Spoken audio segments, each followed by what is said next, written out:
Welcome to Curito Connects. I'm your host, Jenn, and I've been conversing with friends around the world about life challenges and impactful moments. Conversations on this platform look at answering the questions, how we overcome challenges and how our experiences shape who we are and the work we do today. I hope this work can inspire you on your own personal and individual journey. Let's dive right in.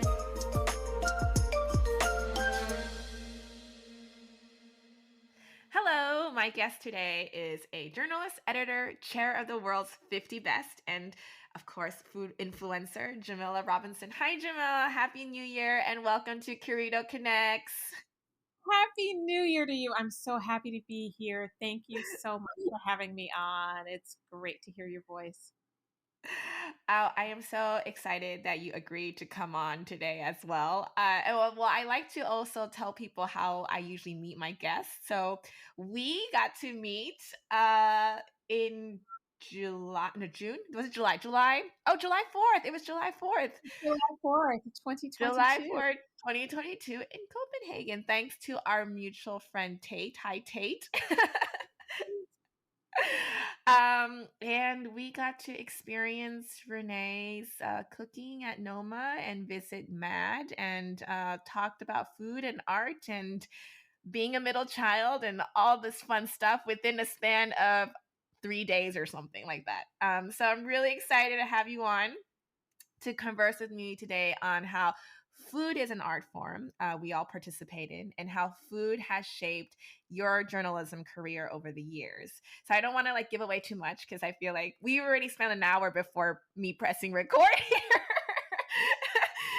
So I'm going to have you start off by introducing yourself to our listeners today for those who are unfamiliar with you and your work. And so I'm going to leave you to start there, and then I'll come in with my other questions for you. Well, hi everybody out there. I'm Jamila Robinson. I am an assistant managing editor for the Philadelphia Inquirer, but I spend a lot of my time as chair of the James Beard Foundation Journalism Committee, which is the highest honor in American food media. And I'm also the USA East Academy Chair for the World's 50 Best Restaurants. And what we do is help wrangle all the voters who decide which restaurants are transforming the restaurant industry across the entire globe, which restaurants are making significant changes, setting trends, rethinking ingredients, and rethinking the entire industry. And it's a real pleasure to do this kind of work because we like to say in journalism that it's the first draft of history. But when you look long term and you see things like World's 50 Best or James Beard Awards, we are setting the trends for the entire industry, talking about emerging leaders, emerging chefs, restaurants that we want to see more of, things that are going to have incredible impact over the next decade. It's really exciting, and it's really become the joy of my life. I feel like you just gave yourself a great introduction that I didn't. I felt like I should have done that for you earlier, but I loved how you explained what you do. It's really exciting because it's really what's shaping the future of food and the industry and restaurants and bars, etc. Love talking about the future. And one of the things I love to say is that as a storyteller, stories are told by people who can tell, who know how to tell them. And as individuals, nobody's a better person to capture who you are. And it's something that it gets really exciting to teach people how to become better storytellers and how to share their vision and project that out to the rest of the world. So don't apologize. I'm thrilled with the introduction because it's actually sometimes nice to hear other people say the things that you really think about yourself. So it's always lovely to be introduced, however that comes, however that manifests. Well, storyteller, which is so great because I think that is something that you try really in your work to also showcase, right, for the chefs and the restaurants. But today is all about you. So we're gonna storytell. Nobody wants to hear about me. We're gonna storytell about you a little bit. Now that you've told us what you do, let's go further back and talk about, where you grew up, your first memory of food, or why that has been so significant to you.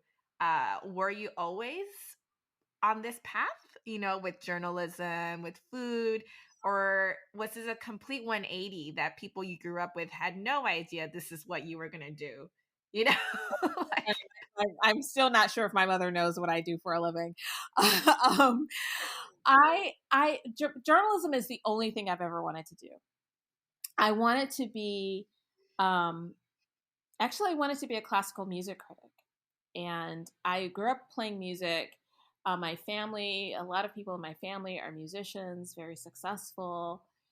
And so I was around music all the time. But as a 10-year-old, there was this thing that was happening in the world, and his name was Michael Jackson. And when I was supposed to be practicing whatever music I was practicing Billie Jean and Beat It on my violin. Doom, doom, doom, doom, doom, doom, doom, doom, doom, doom, like plucking that out on the strings. At the same time, Michael Jackson was in the news every day, in the newspaper, in magazines, everything. And I realized as a 10-year-old that the only people who got to talk to Michael Jackson were journalists. And I said, I got to do that. And now it has been the only thing that I've ever wanted to do. And it was because I wanted to talk to Michael Jackson.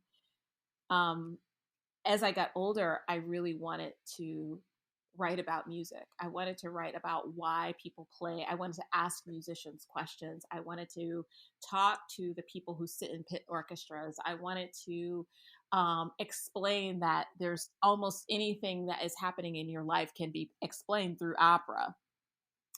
I wanted to explain that Sondheim, it's like way more difficult to play Sondheim than Mozart. What you hear, what you think you're hearing when you hear West Side Story, bum bum bum bum bum bum bum bum bum bum. The notes, they sounds like that, but that's not those aren't the notes that you play. And I loved that challenge of absorbing a bunch of information and projecting that out into the world. And because that's what musicians do, and that's what journalists do. You absorb a bunch of information and you project that out on the world. You absorb a bunch of notes and you project that out into the world. And it was something, and I wanted to convey that. And so it was the only thing I ever wanted to do. I was a very, very good student. I had all the best internships. Went to college and studied journalism, and went to college and studied journalism, and I wanted to learn as much as I could about art, about music, and then realizing that anything that you're interested in becomes a great path for journalism, and it still excites me to this moment. mm-hmm. And I'm saying all that to answer your first question. My first memories of food. My a lot of people love telling the stories of like, oh, my mother was such a great cook. My mother was not a great cook. It wasn't something that she was very interested in, um, and she's somebody even to this day that food doesn't excite her. I learned to cook with my grandmother, who was a really, really wonderful cook. Um, but I remember just not liking food, not liking to eat unless I was at my grandmother's house, um, because the vegetables were fresh. And I grew up in the '70s, and so convenience food, canned goods, TV dinners really helped a lot of women go into the workplace. And my mother Yeah. worked. And she had a career, she wanted a career. Those are things that she really wanted to do. And spending a lot of time in the kitchen was still isn't exciting to her. But my grandmother, different generation, different era, you had to learn how to make all of these things. And the first thing the first thing I remember learning how to make was lemon tarts. Um, and she gave me a quarter cup of sugar and a couple of egg whites and um, a whisk. I don't think it was like a thing you had to turn, like Oh, a yeah, yeah, the old school kind. old school hand beater. And she said, you've got to do that 150 times, 150 reps. 1, 2, 3, 4, 5, 6, 7, 8, 9, 10, 2, 3, 4. And that's how we got meringue. Um, and I remember that as if it was yesterday. And I think about that every time I make a lemon tart. It's still my favorite dessert. It's the first thing I learned how to make. And my grandmother is not one of those people, oh, it's a little bit of this and a little bit of that. She was always very precise, very science oriented in terms of how she talked about food. Like the measurements were very precise. You had to spoon and level if you were going to make a cake. You had to be quiet. And it was the first place that they always told me I talk too much. Oh, here, go do this thing, go whip this meringue because you're probably talking too much. But I found so much beauty in making the meringue and the turning on the broiler of the oven and scorching the meringue. I do it with a torch now, but all of those things are very, very tender memories for me. And even though my mother was not that interested in food and she wouldn't get that excited about like my grandmother and I would make a batch of oatmeal cookies and my mom would be like, okay, whatever. My mom would actually leave me to my devices. She let me walk to the library and go get cookbooks and I could just go and do whatever I wanted and because my mother wasn't interested in cookbooks, but I would bring them home from the library and I would test things out. So I always found cookbooks very interesting. Because that wasn't something that we did at home. I would have to go to my grandmother's house and then my grandmother would say, oh yes, we are going to make this recipe.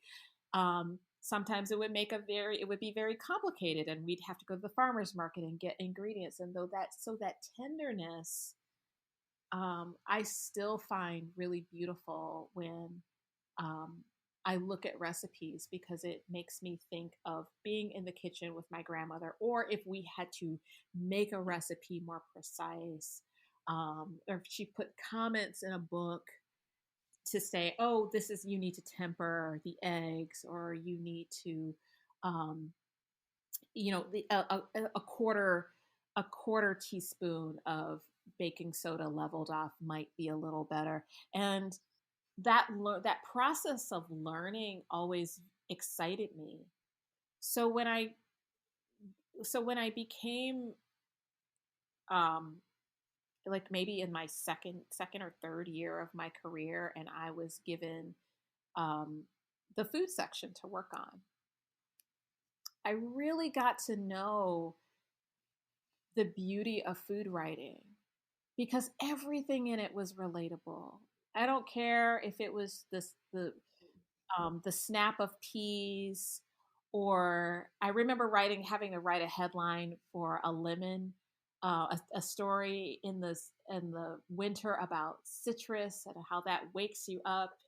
And as I mentioned, I love a lemon tart, and the headline I put on it was "Zing," um, because that's the feeling that I got when I read this story and I saw the beautiful cut open lemons and um, cara oranges and limes and grapefruit, and it still excites me to think about that presentation and how exciting it was for readers to see something really sunny and bright in the middle of winter. And I love, still to this day, how beautiful food writing is because of the way that it connects people.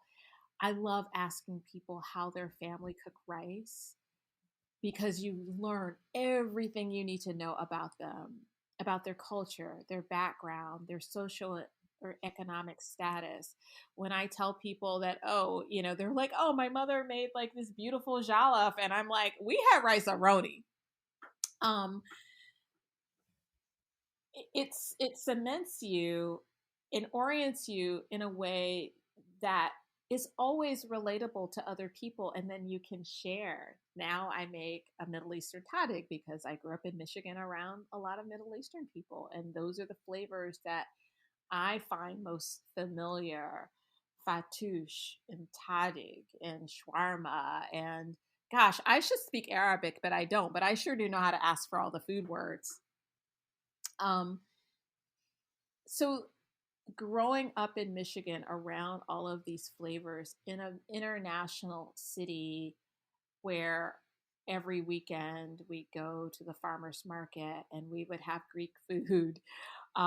We'd have a gyro, or we'd have pita, or we'd have harissa, we'd have octopus. And I'll never forget somebody in college saying to me, Jamila, you eat things that I didn't know were food. And I'm like, Wow. I know what that means. But it's so interesting to see how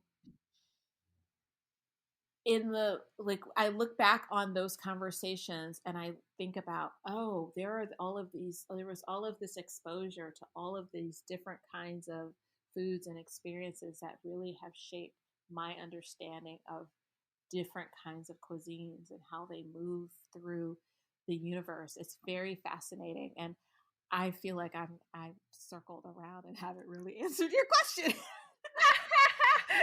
No, not at all. I was very focused on your storytelling with the zing and the words you used, and I was like, man, I'm starting to get hungry now. A lemon tart sounds delicious.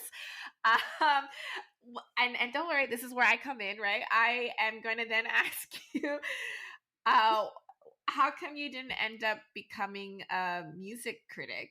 And at what point did you kind of go, oh, actually, my thing is with food, and how did that switch happen? It's so funny. Dr. Louise Ritchie, who was an editor at the Detroit Free Press, where I had my first internship and second internship, I was spent a lot of time there. And one of her assignments for me was I was so focused on classical music, um, like singularly focused, and she really wanted me to branch out. And as something I like to say, she wanted me to lift my gaze. So she put me in pop music. And it was and I was partnered with a music writer who gave me a bunch of reviews. I wrote one of the first reviews of Boys to Men. It's like, oh, they have a song called Motown Philly. See what it sounds like. And I wrote about them. And then I really started to have a better understanding of pop music. And then the beautiful thing about journalism is that you have to become an instant expert because I was working in the features department, I had to learn about health, and I had to learn about art, and I had to learn about science, and a lot of things that I'm already interested in. But you have this level of expertise, and you're doing it every day, and there's this rote and consistency. So I did have the great fortune of being able to dip in and dip out of these different interests that I have. And when I worked in Atlanta, I actually wrote a lot of classical music reviews. And even I was running the features department at the time, but I have such a deep love of opera that these are muscles that they would let me flex from now and again. And I love trying to bring a contemporary lens to classical music because I think classical music, we need to talk about it in current terms. And it was a lot of fun to write about an opera like Lucia de Lammermoor that is this piece about this woman who's betrayed, and she goes crazy and she murders a whole bunch of people. And um, the way that I wrote about it was that no, actually, these men that she was involved with were trash, and they were very mean to her, and she lost it. And I wanted to come at, like, from a place of empathy and a place of different lens of understanding, and then talk about how, I mean, it was basically like, what is that show Snapped on, on those Lifetime movies, and it was like, I wanted to talk about it in terms of like true crime, and sort of what happens to people when they have anxiety and don't have proper mental health or what have you. So I had a lot of fun doing that. I still have a lot of fun writing about music. You know, I've spent most of my career as an editor, helping other people craft their stories. So I managed the music writers and I managed the arts writers, and I've really been able to live vicariously through a lot of really great reporters because I've been their editor, um, and being able to see bands that I knew were going to be stars end up winning Grammys the next year. And I still think I'm a pretty good predictor of of the Grammys, because I do know so much about music, and I still live in that world quite a bit. And a lot of these different genres of art, journalism, food, music, they all have similar tentacles. And similar afflictions. But they a lot of the things and a lot of the challenges and a lot of the ideas are not that different. And when you are involved in different parts of the arts worlds, you start to see the overlap, but you also can see the opportunities. A lot of chefs and musicians have similar sensibilities, and so every now and then, before the pandemic, there were a lot of eat and greets. Those were kinds of things, arts, beats, and eats, lots of festivals like that. So I think those worlds all intersect. Oh, okay. So that's kind of, but you kind of just ended, I mean, you still do music too, because as an editor, you cover a lot. But how did you end up kind of becoming, like a food influencer, and then sitting on these award panels? And before you kind of answer that question, I wanted to kind of go in there a little bit more and just ask, like, in this process of your journey, like career wise and personal wise, um, were there any impact? Because Curito Connects is all about impactful moments and challenges. So I just wanted to ask, like, were there was there any particular incident that kind of gave you the aha, or like really shaped how you view what you're contributing as an editor, as a journalist, uh to what you're doing, and for yourself too, as how you view the world, and how, where your values lie. I know that's a little bit of a deeper deeper I think dive. it's both.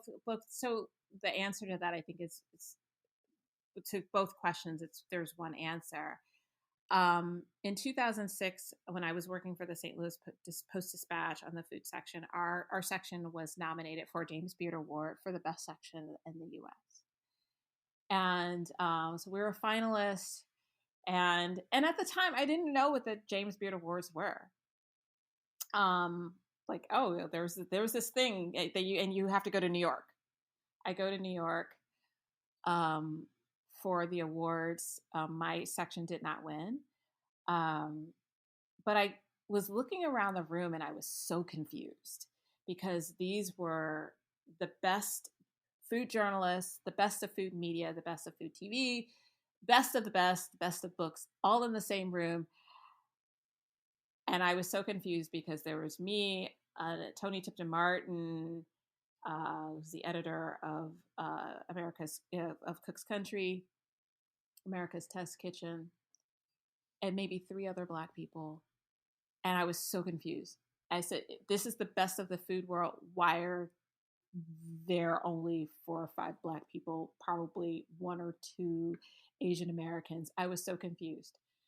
And I remember the tone that I said, "As much as we like to eat," and I'm looking around the room, and I just didn't understand what was happening.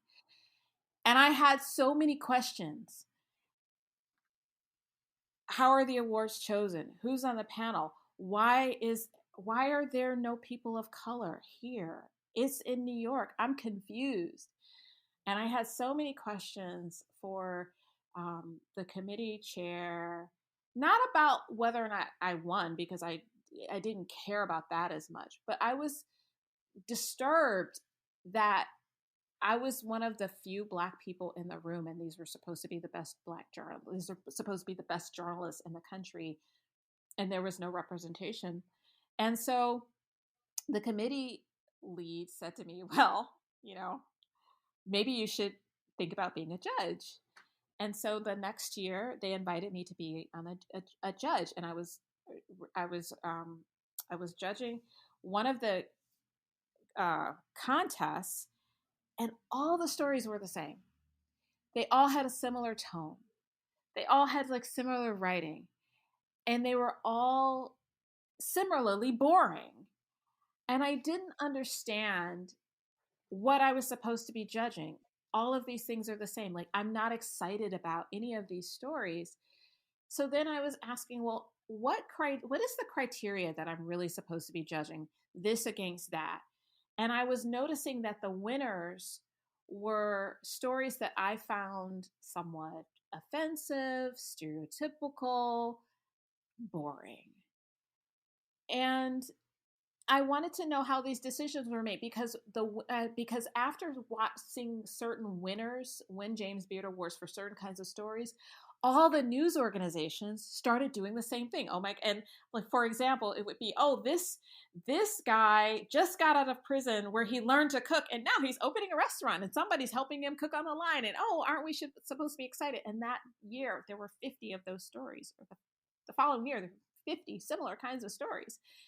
And I thought, well, this story has already won. Why are we lauding these kinds of stories and not different kinds of stories? And then the committee said, well, maybe you need to join the committee and you can help spark those decisions, shape those decisions. And I am a big believer that if you can't beat them, join them. If you really want change, you have to be someone who's willing to take the action steps.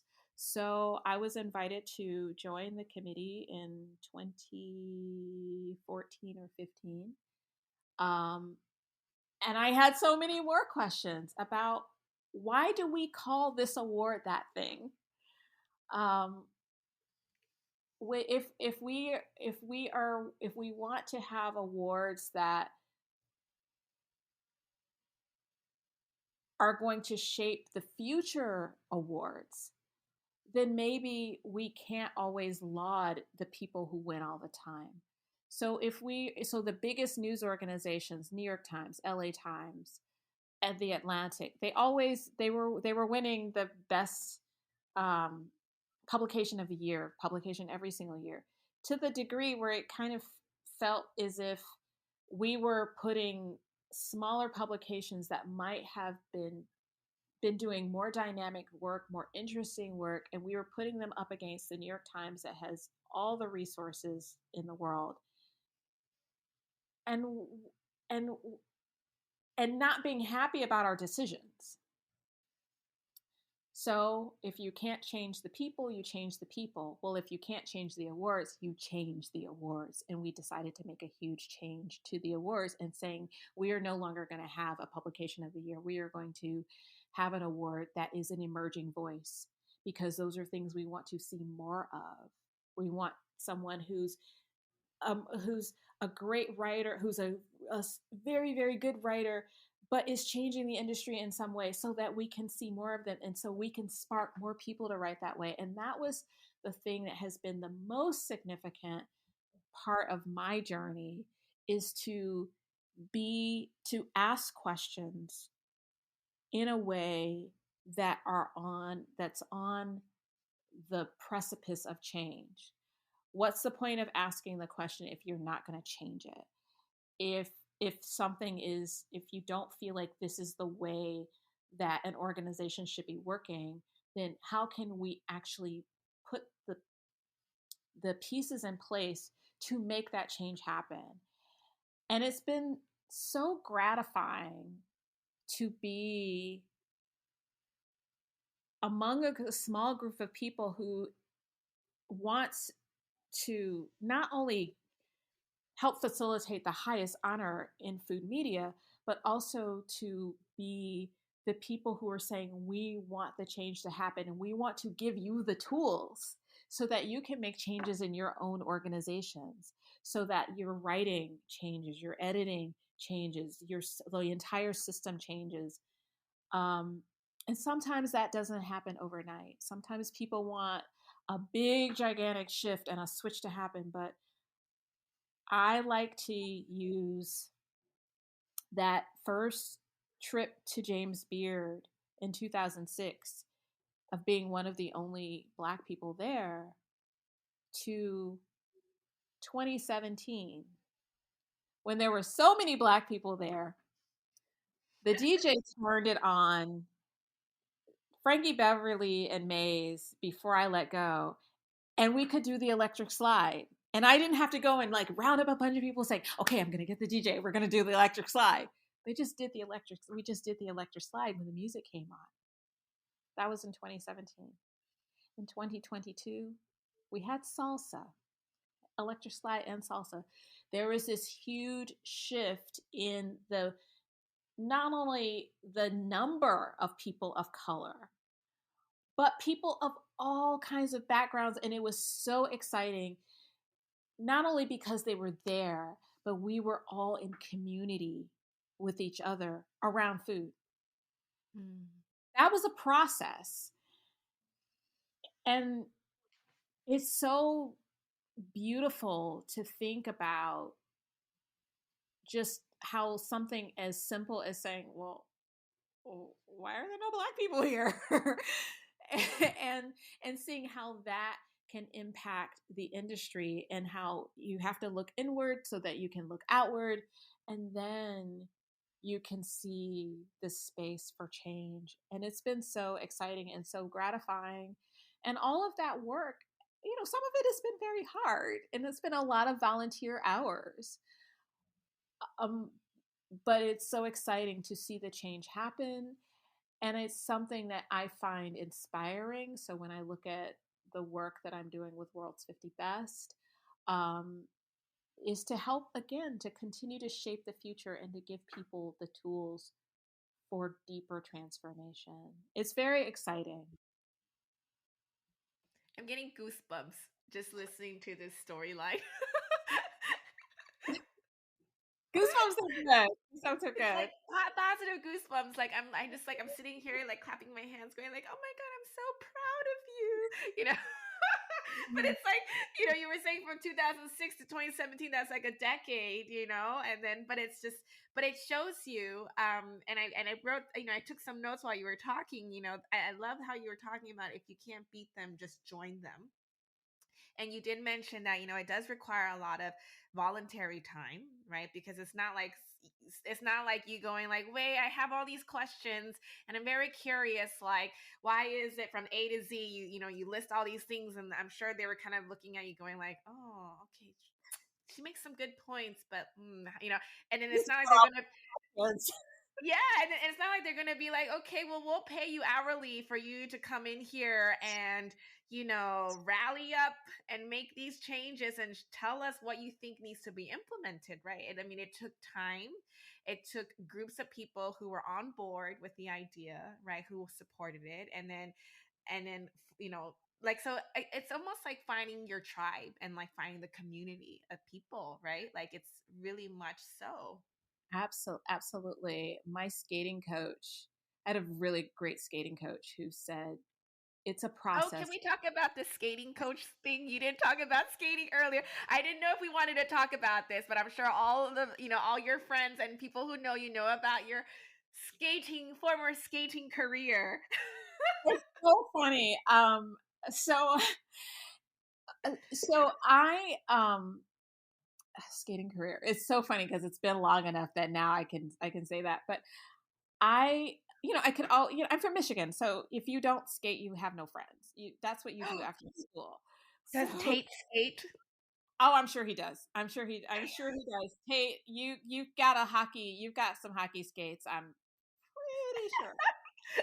Um, I don't know if Tate, but if Tate does not skate, we can work on that. Okay. But I wanted to learn. I was in love with Michelle Kwan. She was my hero. I just thought she was dazzling. I fall in love with people very easily. I just thought she was such a kind heart. I loved her skating.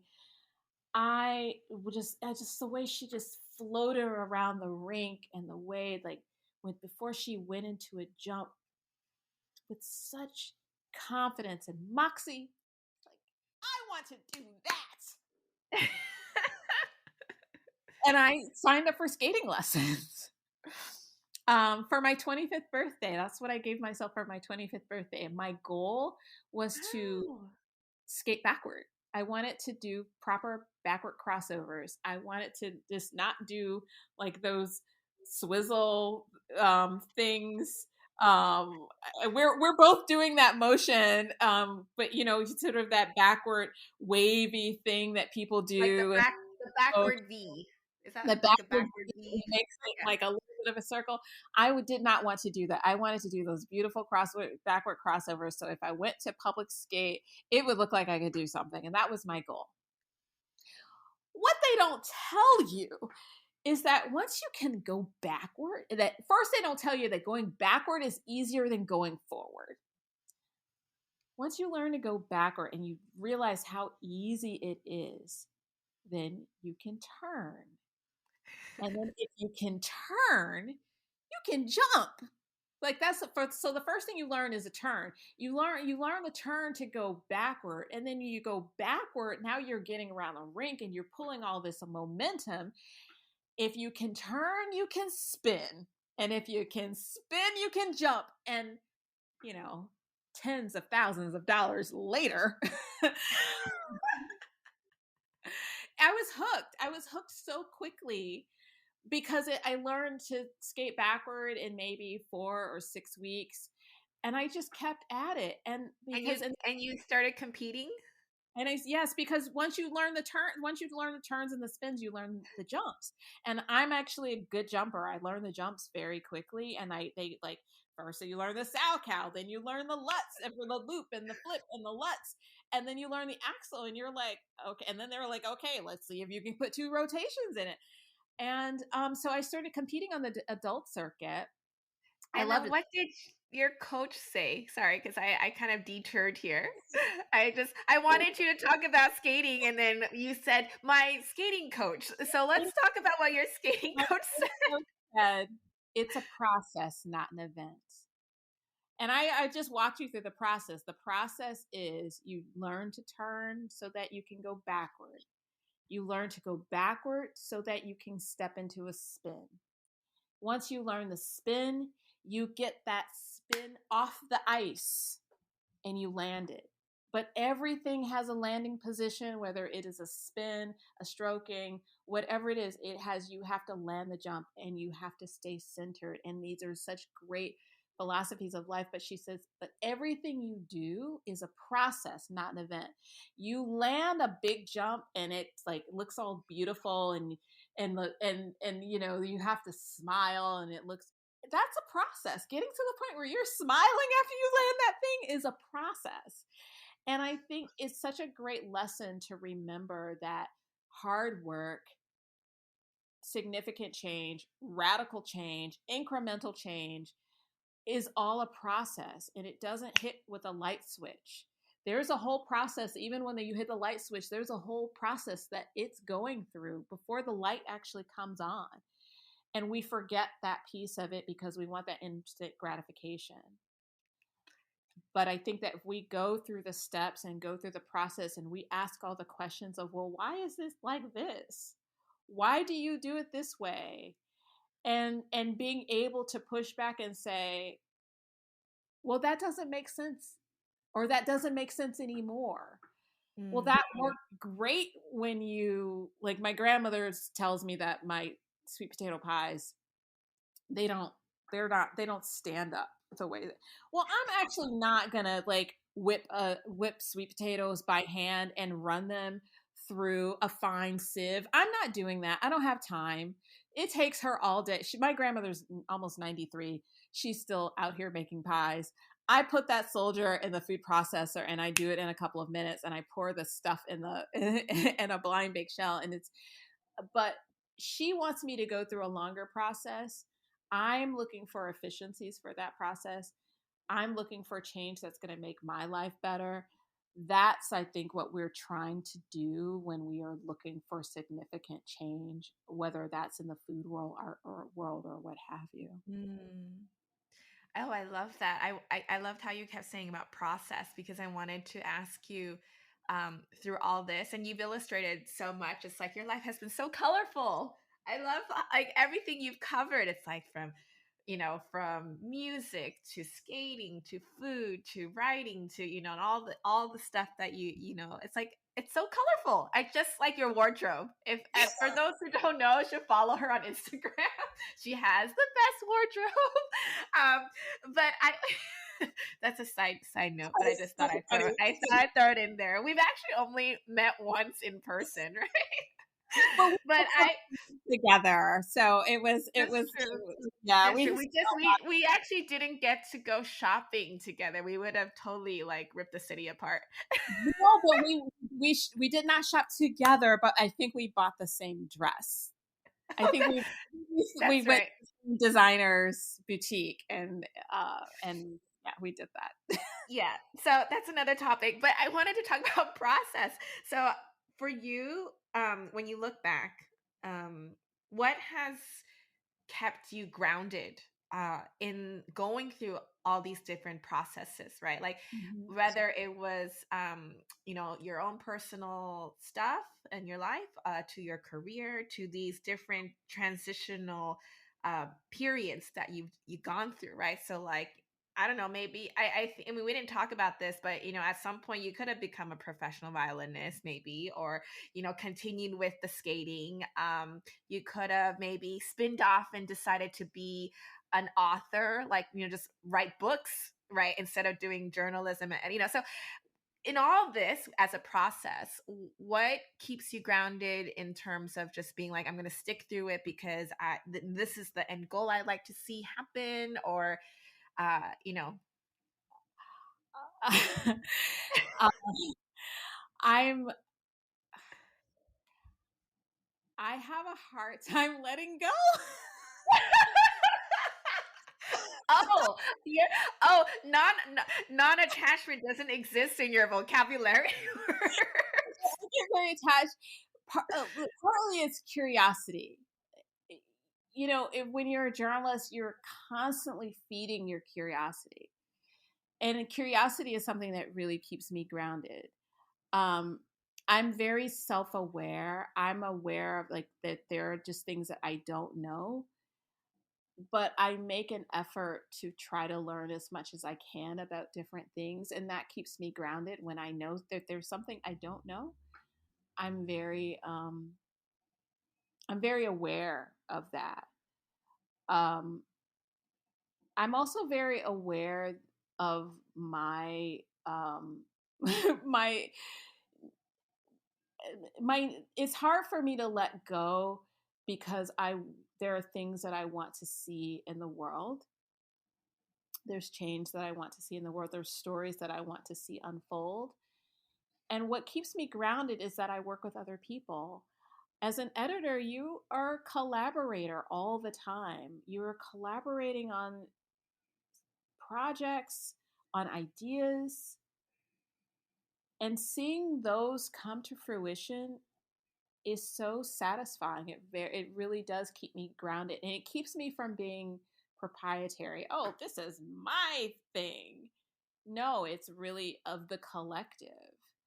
My team won an Emmy this year for a really beautiful project about joy, and it was something that came out of post George Floyd, and the reporters just saying, I just really want to see something beautiful. And it was such a high goal.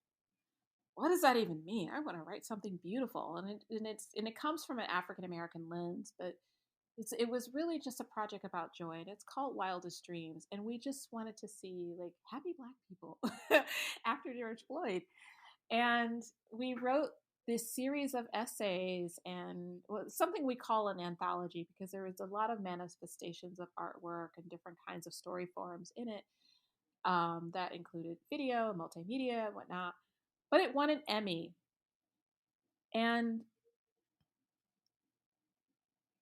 it's one thing to be honored for your best work, but it's another thing to go through the process, have curiosity, understand other people's goals, understand their stories, and help them to tell them in such a way that they feel like they are doing their best work.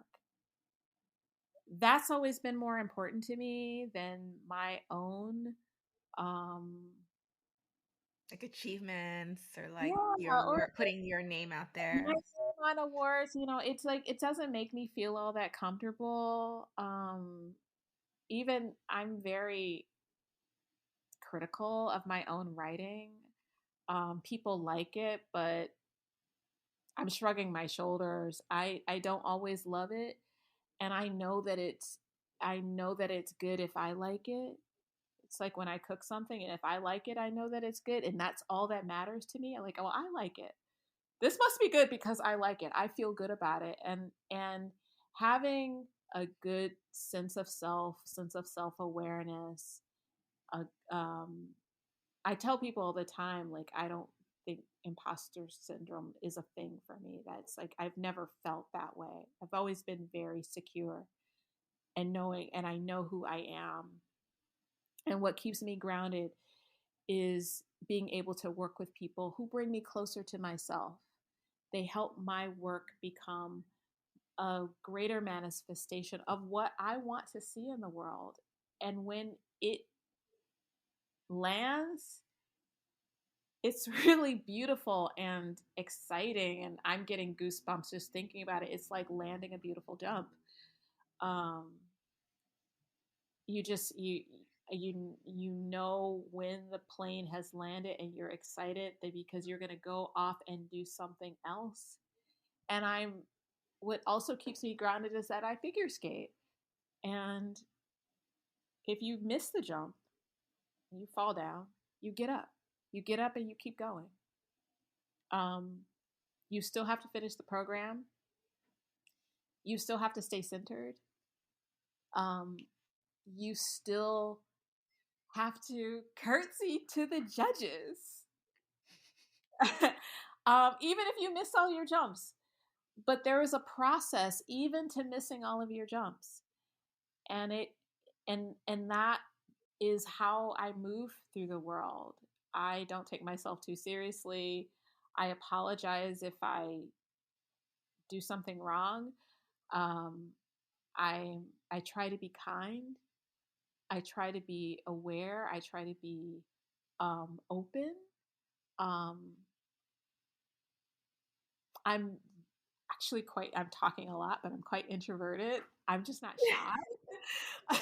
I'm, I'm like a I'm like a chatty introvert. But all of those things keep me grounded. And I stay grounded in curiosity and grounded in beauty. And I've got great. Oh, I love that. I'm trying to be mindful of the time. So I thank you for sharing all of that. I think we could keep going, and you're such a great storyteller. I think we kind of pivoted a little bit from the food as an art form, but obviously that is the overarching umbrella to this conversation and to the work you do. Um, but I wanted to kind of bring a close to this conversation by asking you a few questions. I'm gonna kind of change my questions for you that I normally would ask my other guests. I can tell you what I usually ask my other guests, which is usually like, "Oh, what QC Grandy," which you just answered, or I say, "What do you tell your younger self? What you know now?" But I feel like I'm gonna not ask you to answer those ones. I want you to share with us your favorite cookbooks, your favorite reads, and what music are you listening to in this first week of 2023? Oh my gosh. Oh my gosh. Oh, See, it, I'm not even asking you what are your favorite restaurants or predictions for this year. Now, I'm not going to ask that. I'm going to ask, I want to be. I love, love, love, love a book called Justice of the Pies. Okay. That's by Maya Camille Broussard. And it's a beautiful cookbook. I love pies. For those of you who don't know me, if you follow me on Instagram, you will see a lot of pies. I have a lot of philosophical thoughts about pie. I am a pie person. I believe deeply cakes are for celebrations, but pies are for sharing. I love pie. Lemon tart is my favorite pie. Maya Camille Broussard's Justice of the Pies is a beautiful, beautiful, beautiful, beautiful book. Well, Um, thanks to you, I also made chicken pot pie for the first time because I saw you. I saw you post on Instagram, and I'm like, oh, I'm gonna make that too, Hot and I pie, did. pie, two I minutes used deep. I used I used tiny smoked chicken instead of a rotisserie chicken, And it was which delicious, worked. wasn't it? It was It, amazing. it was amazing. I was like, how can I have Taiwanese chicken in my pot pie next time? When you come visit us in Taiwan. I'm coming to Taiwan. It is on my agenda. Other cookbooks I love are Jubilee by Tony Tippin Martin. It's all about celebration. It's also another beautiful, significant book.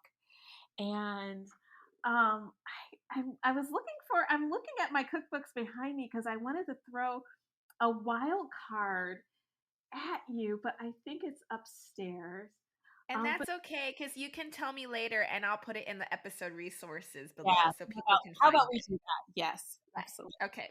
So that's cookbooks, favorite reads, or podcasts or whatever it is that you like to refer to, or when you talk to people you meet, you're like, oh, you must read this, or like I've been reading this for years. Like, There's a newsletter called Secret Breakfast that I absolutely love. It's a really, really wonderful, well curated, beautifully written newsletter that comes out of Italy. It's written in English. It is wonderful. And I think it gives such a good sweep of the restaurant world. And there's always a really lovely breakfast recipe in it. I love that. I love that newsletter. It's I'm gonna wonderful. subscribe later after we finish. And music, it's funny. I am listening to the. I, I'm I'm listening right now. I tend to listen to the same song over and over and over again until I get tired of it. Um, I I'm do the listening. same. I'm listening to an old song, and it's called "The Glamorous Life" by Sheila E. She wears um, a warm coat, a long coat of mink, even in the summertime. And everybody knows from her coy little wink, the girl's got a lot on her mind. So I love this song, and it hits different when you're like my age now, because the song's like 30 years old or 40 years old, and um, and it's sort of such an interesting lens, not only into the 80s, but then like you look back on your life and you see how glamorous it becomes. And she says, love is uh, something like love is the answer and it's glamorous. And I never had really thought about how beautiful the lyrics are. Prince wrote that song, And I've been listening to that over and over and over and over again. And otherwise, like I really like Coldplay. I love their music. I think Chris Martin can write the heck out of a song, and so I've been listening to a lot of Coldplay. Oh, love is glamorous. And I think that's a great way to wrap the conversation up today. We could probably go and do this like for the rest of the for the rest of the day. It's so much fun talking Well, to you. I think I'm just going to throw this fun idea at you. I think you should start a podcast. It's funny you say that because I'm actually going to be working with a really wonderful friend of mine, Gabriel Ornelas, and he has a wonderful podcast called On the Pass, which also is a great listen, that covers the restaurant industry. And so we're going to be doing a little bit of work together, and a podcast series. I'm going to be his guest for a few weeks and doing a series. So I'm really excited about that. Um, I love, I really do believe, I think everybody should have a podcast, if for no other reason, just to spend some time listening to your own voice and taking the time to like be aware and internal, and you take some time to listen to your own voice. It gives you an opportunity to project that back out into the world. So thank you for having me on your Oh podcast. my gosh. Thank you Giving so much. me an opportunity to talk so much. I have so much to say. I love it. Well, I wish you all the best this year and look forward to having you in Taiwan. Maybe we can do something here too when you come out here. I'm doing a little We can do dance. like the art, we can do like an event where Curito hosts you and we do like the art of storytelling. I think that would be super fun. I think that would be super fun. It is a joy to talk to you. It is not only, I just think you're such a light. I love the work that you're doing. I'm so proud of you. So thank you for spending some time with me. We Thank had such you. a great time in Copenhagen, and I cannot wait to see you in Taiwan. Thank you so much. Thank you.